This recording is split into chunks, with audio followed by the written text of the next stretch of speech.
Good morning, and thank you again for joining me for these morning devotions. Over the course of the next few mornings, we're going to do a series of devotions called the Do Nots of Jesus. These are sayings and statements that Jesus made, taken from Matthew's chapters 6 and 7. And so if you haven't read those yet, I encourage you to be reading these passages over the next couple days. Now, it's important to be clear from the outset that this instruction Jesus is giving in Matthew 6 and 7, it's not about earning your salvation or your place in God's kingdom. That is something that is freely given as a gift. Rather, when you hear these do nots of Jesus, this is Jesus instructing us, training us in righteousness, in what it means to live as his children here. So with that, we have our first do not that Jesus gives us, and it's this: do not announce your charity to the world. In Matthew chapter 6, starting at the first verse, Jesus says, "Beware of practicing your righteousness before other people in order to be seen by them, for then you will have no reward from your Father who is in heaven. Thus, when you give to the needy, sound no trumpet before you as the hypocrites do in the synagogues and in the streets, that they may be praised by others. Truly, I say to you, they have received their reward.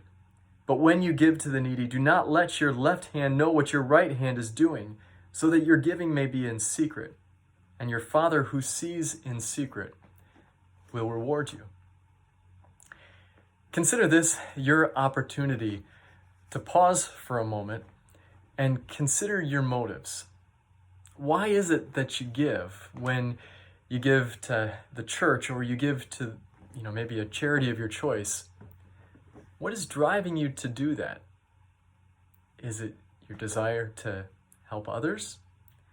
Is it your desire to feel better about yourself, or your desire to look better in front of other people?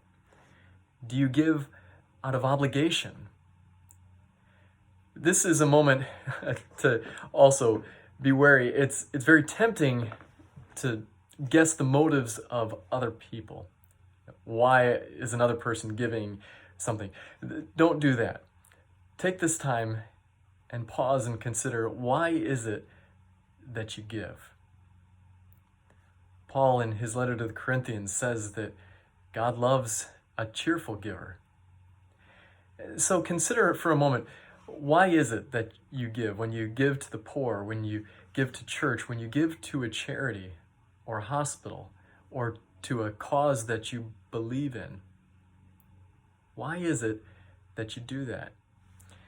You see, in our sinfulness, we're tempted to give for the wrong reasons, to give as a show of how important we are, or how much money we have, or to make ourselves feel better. But God invites us to examine our motives. So when you give as Jesus instructs and encourages us. Don't let your left hand know what your right hand is doing. Give not out of compulsion, but of a joyful heart. Give out of the abundance that God has given you. Give to the needs of others. Give to the church. Give to the charity and the cause of your choice. But give cheerfully.